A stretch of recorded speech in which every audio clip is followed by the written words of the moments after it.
जय हिंद। आप सभी का स्वागत है। इस सेशन में बात करूंगा क्लास 12th जियोलॉजी के 2015 में आखिर किस तरह के एमसीक्यूज पूछा गया था उनके बारे में चर्चा करूंगा। उनके आंसर की के बारे में विस्तार पूर्वक चर्चा करूंगा, क्योंकि आपका जो एग्जाम है वो आपका एग्जाम के पॉइंट ऑफ व्यू से अगर देखा जाए तो प्रीवियस ईयर्स का क्वेश्चन के साथ साथ कंपार्टमेंटल एग्जाम का भी बहुत जरूरी होता है करना। तो यहाँ पर प्रीवियस ईयर के इससे पहले ऑलरेडी मैंने 2011, 12, 13 और 14 तक मैं ऑलरेडी एमसीक्यू अपलोड कर चुका हूँ। आज के सेशन में आपका 2015 के में पूछे गए जियोलॉजी से संबंधित 10 इम्पोर्टेंट एमसीक्यू का आंसर की के बारे में चर्चा करेंगे। तो चलिए बिना देर के सेशन को लेकर आगे बढ़ते हैं। तो जैसे कि देख पा रहे हैं आपका जियोलॉजी क्लास 12 2015, तो जो 2015 में सवाल पूछा गया था उनके आंसर की के बारे में हम चर्चा करेंगे। तो जैसे कि देख पा रहे हैं आप, फर्स्ट क्वेश्चन कर रहा है संगमरमर किस प्रकार के शैल से संबंध रखता है। संगमरमर किस प्रकार के शैल से संबंध रखता है, यानी what type of rocks does marble belonging to. यानी आप हिंदी मीडियम से है या इंग्लिश मीडियम से है, तो दोनों मीडियम के विद्यार्थी के लिए ही यहाँ ये जो सेशन है ये आपके लिए हेल्पफुल होने वाला है, क्योंकि दोनों ही मीडियम में आपका क्वेश्चन रहता है एग्जाम में। तो जैसे कि देख पा रहे हैं फर्स्ट क्वेश्चन कर रहा है कि यानी जो मार्बल है ये आखिर किस प्रकार के रॉक से रिलेटेड है, चट्टानों से संबंध है। तो आप याद कीजिए, इससे पहले मैं थ्योरी वाले सेक्शन में बताया था कि आप इसे ट्रिक के रूप में याद रखने के लिए रखिए M4 मार्बल और M4 मेटामॉर्फिक रॉक। यानी आपका प्रश्न संख्या 1 का जो सटीक उत्तर होगा वो ऑप्शन नंबर बी होगा। नेक्स्ट क्वेश्चन है कि जादूगोड़ा किस प्रकार के खनिज निक्षेप के लिए प्रसिद्ध है। For what type of deposit is Jadugoda famous. जिस प्रकार आपको मैं बताया था कि Dhanbad is famous for coal deposit, उसी तरह जादूगोड़ा के बारे में बताना है आपको कि जादूगोड़ा किस प्रकार की चीजों के लिए आपका फेमस है। तो यहाँ पर आपके सामने मल्टीपल ऑप्शन है, माइका डिपॉजिट है, यूरेनियम है, कोल डिपॉजिट है, आयरन डिपॉजिट। तो जैसा कि मैंने बताया कि coal deposit is famous, Dhanbad is famous for coal deposit. उसी तरह आपका कोडरमा फेमस है माइका के लिए। उसी तरह यूरेनियम निक्षेप जो फेमस है वो आपका जादूगोड़ा में है ना। जादूगोड़ा जो है वो आपका यूरेनियम निक्षेप के लिए फेमस है, यानी यूरेनियम डिपॉजिट के लिए। तो प्रश्न संख्या 2 का सटीक उत्तर हो जाएगा ऑप्शन नंबर बी। नेक्स्ट प्रश्न संख्या 3 के बारे में चर्चा करो। कौन सा खनिज तांबा का अयस्क है, यानी विच मिनरल इज द और ऑफ कॉपर। यानी आपका तांबा का अयस्क निम्न में से किस प्रकार के मिनरल्स है, खनिज है। तो which mineral is the ore of copper, copper का वार मिनरल कौन है। तो आपके सामने मल्टीपल ऑप्शन है, bauxite, hematite, chalcopyrite and pitchblende. तो प्रश्न संख्या 3 का अगर सटीक उत्तर के बारे में बात करूं तो चाल्कोपाइराइट है, यानी आपका प्रश्न संख्या 3 का सटीक ऑप्शन सी है। नेक्स्ट आपका प्रश्न संख्या 4 कह रहा है कि निक्षेपण के क्रम में चट्टानों के निर्माण के अध्ययन को डॉट डॉट कहते हैं, यानी study study of rock formation in water to deposition is called. पे आपके सामने मल्टीपल ऑप्शन है, petrology, palaeontology, stratigraphy and none of this. तो प्रश्न संख्या आपका 4 के अगर सटीक उत्तर के बारे में बात करूं तो आपका पेट्रोलॉजी आपका सही उत्तर होगा, यानी option number A. Next question है प्रश्न संख्या 5, नाइसिस तथा ग्रैनुलोज आकृति किसमें पाई जाती है। यानी gneissose and granulose types of structure are found in. तो आपके सामने यहाँ पर मल्टीपल ऑप्शन है, आपके सामने igneous rock, sedimentary, metamorphic and both. यानी आपका इग्नियस भी है और आपका टू यानी आपका सेडिमेंट्री। तो देखिए आप याद कीजिए, मैंने थ्योरी वाले सेक्शन में बताया था पेट्रोलॉजी के अंडर जब मेटामॉर्फिक पढ़ा रहा था, तो मेटामॉर्फिक में मैंने बताया था कि मेटामॉर्फिक इनका उदाहरण जो भी होगा अगर इस तरह से नाम आता है जैसे ग्रैनुलोज, मैक्यूलोज, सिस्टोज, नीस, है ना, मार्बल। तो इस प्रकार के जो भी नाम आएगा ये सारे के सारे आपका इस प्रकार के स्ट्रक्चर आपका, चाहे ग्रैनुलोज हो, मैक्यूलोज हो, सिस्टोज हो या सिस हो, नीस हो, या आपका जैसे मार्बल हो, ये सारे के सारे आपका मेटामॉर्फिक में पाया जाता है। यानी आपका प्रश्न संख्या 5 का सटीक उत्तर होगा option number C. Next question है प्रश्न संख्या 6, क्वेश्चन नंबर 6, बितलिया कायंत्रण के कारण निम्न में से कौन सा सेल बनता है?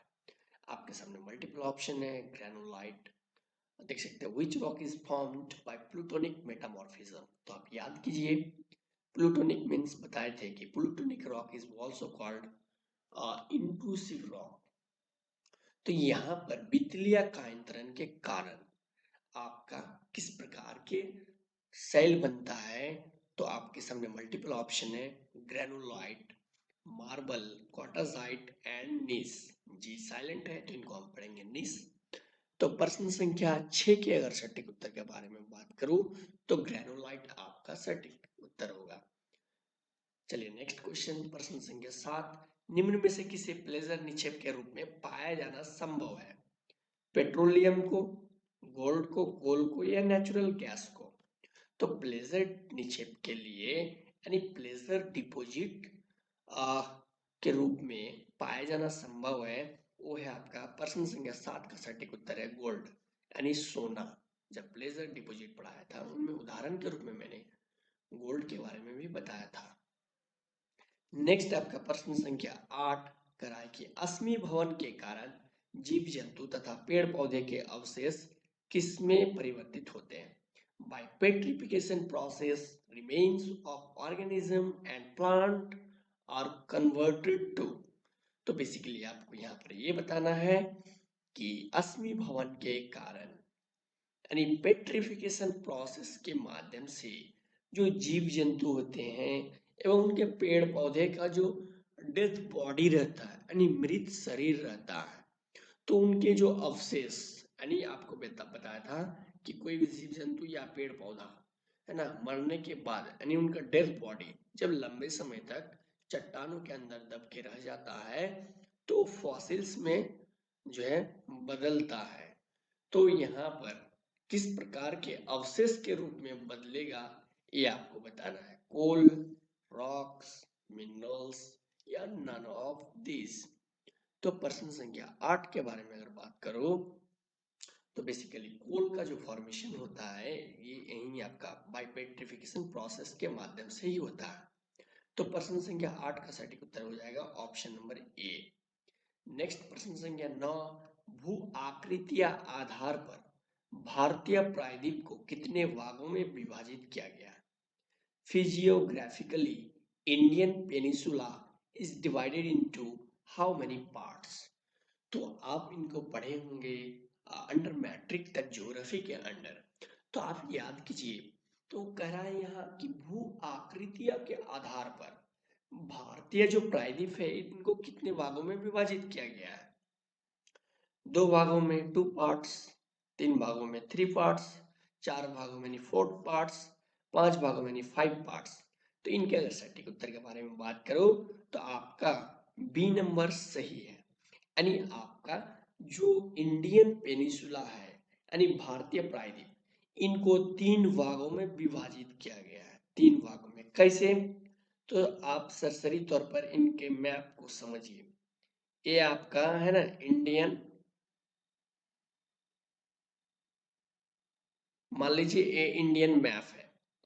तो आप अगर गौर करेंगे तो ये जो इंडियन मैप है, इंडियन मैप का जो स्ट्रक्चर है ये 3 तरफ से मतलब इजी वे में समझने के लिए आप याद रखिए कि ये आपका 3 तरफ से जो है पानी से घिरा हुआ है।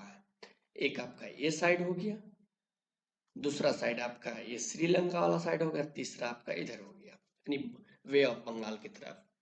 तो आपका इसी से आपको याद रखने के लिए आप इतना समझिए कि इंडियन मैप है और इंडिया का जो भूभाग है, स्ट्रक्चर है, ये 3 भागों में 3 भाग में ये पानी से घिरा हुआ है, 3 तरफ ये पानी से घिरा हुआ है। तो physiographically Indian peninsula is divided into 3 parts. तो आपका प्रश्न संख्या का जो सटीक उत्तर होगा वो ऑप्शन नंबर बी होगा, यानी आपका 3 mark. Next and last question 2015 का, अस्तर के अनुरूप अनुस्तरीय अंतर्वेदी आकृति के आग्नेय चट्टान को क्या कहते हैं? तो यहां याद कीजिए कह रहा है the concordant sheet like intrusive form of igneous rock is called dyke है, बैथोलिथ है, फैकोलिथ है एंड सील है। तो मैं बताया था कि इग्नियस रॉक को दो भागों में डिवाइड किया गया है, intrusive and extrusive. Intrusive also divided into two types, concordant and discordant। और concordant का फेमस एग्जांपल बताया था सील, और डिस्कॉर्डेंट का फेमस एग्जांपल बताया था डाइक। तो यहाँ पर प्रश्न क्या कह रहा है, देखिए कॉन्कॉर्डेंट सीट के बारे में कह रहा है, यानी अनुस्तरीय अंतर्वेदी के बारे में कह रहा है। तो इसका मतलब है इस कॉन्कॉर्डेंट के बारे में कह रहा है, तो इनका फेमस एग्जांपल आपका सील है। तो यानी आपका प्रश्न संख्या 10 का जो सटीक उत्तर होगा वो आपका ऑप्शन नंबर सी होगा, यानी आपका सील होगा। तो आई होप आप इनको बेहतर ढंग से समझ गए होंगे।